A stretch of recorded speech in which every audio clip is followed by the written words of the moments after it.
We're on Ladbroke Grove, and the trees are like saints in the dust of the avenue, and Joe asks me what I want, and I tell him something bad for me in American, and he disappears into the shade of Golden Dragon for Kung Pao chicken and pirate DVDs, and I go on through this melting part of the city. Tower blocks tune jazz and geometry, and money suns itself in Georgian terraces, and the homeless guy who lives by Tesco's is bathed in a tall glass of gold, and he salutes me, V for victory, as I pass through the sliding doors. Inside, the air hums with choice.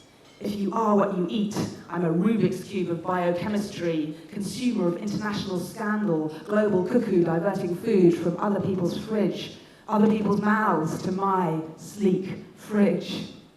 But I buy free-range eggs and fair trade coffee. It's too easy to feel guilty. I have a duty to my economy to spend money on stuff. Besides, it's tough making decisions. What do I want?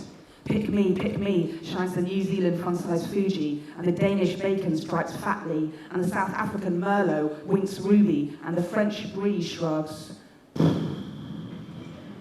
If you want.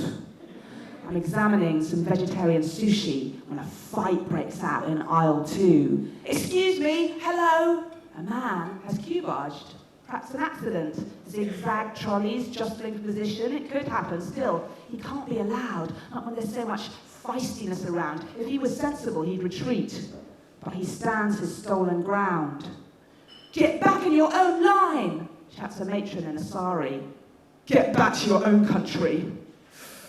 That was the wrong thing to say. The Filipino cashier squeaks in dismay, and the security guard with the tribal scars pushes past Japanese art students to her rescue, and the Australian chef from the Brazilian cafe says, "No offence, mate, but I think you're out of line." And 3 Jamaican women in 3 different hues start shouting abuse in a pincer movement of supportive sisterhood.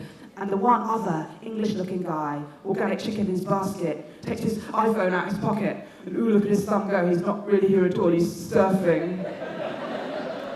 The cubager senses it's not his crowd and leaves, and instantly, everyone starts talking, and the chef asks me where I come from, and I tell him, Malaysia, and he says, "Oh, you're Muslim." And I say, "No, I'm Chinese Malay," and he goes, "Ni hao, or Hern Xing." And I freeze because I don't speak Chinese. But instead of just explaining and leaving, my smile fixes in a grim rictus as his starts to fade, and now he's thinking my expression is politely inscrutable, rage because stupid foreign devil has just called my ancestors a herd of goat fuckers by mistake. When actually he just made a passable attempt at how's it going, mate. And it's unfair on chef, but I'm fed up confessing I don't speak Hokkien or Mandarin or Cantonese because people look at you like you cut out your mother's tongue. So he slopes off with his basket of emergency lemons, and I'm left by the gift section, and they sell all sorts, and there's an air plant, priced $2.99, and unprepossessing weed, all wisps and drooping suspirants, and the tag says it's rooted nowhere. It derives its nutrients from the air. So, what's the point in that? If it can't be planted, is it even a plant? No, it's a misfit. Or wouldn't it be with the other flowers in the flower section, with the heritage roses and the Jade Palace jasmine, instead of sat here between the bath salts and the I Love Mum mugs? And now I'm identifying with this weird freak. If I were a plant, I'd be one of these, sucking colour from anything it can. In Britain today, it's all about your roots, your cultural identity, but there's banana bio yogurts over there with more live culture than me.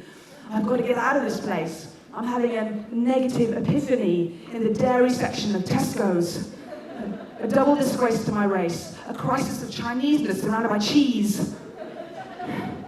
I dump my empty basket and exit out onto Portobello Market, straight into a walking Benetton ad. People of all colours, nations, orientations stroll in the middle of the street, turning it pedestrian. This is where I belong. This privileged mix, this moment of ordinary democracy where everyone can feel equal, everyone can feel free, this babylicious city where daily over 300 languages are spoken, each one diverse in nature, as the blue whale to the fairy penguin to the black panther, but each with something in common that no other animal communication system has. A grammar that allows one individual to make and another individual to understand. A completely new statement, something that no one else has ever said before. Yeah, it's really inspiring. I saw it on TV the other day. That's my story. Thank you very much.